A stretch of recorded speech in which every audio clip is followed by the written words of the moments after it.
ground there.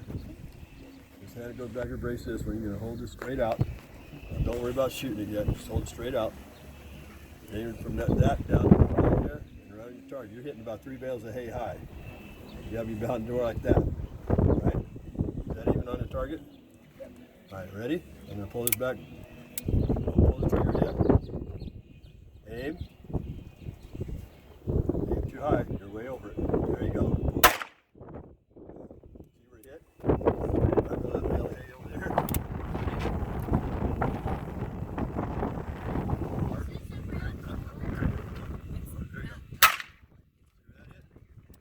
Watch where it hits, and that's how you know you're aiming, Kellen. We'll try something else or that one? Same one. Same one?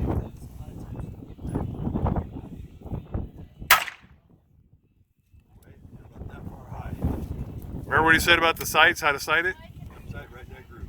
Put that right when it's even with the top of it, that's your target.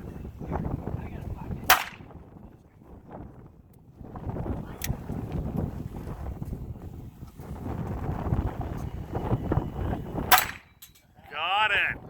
Sweet.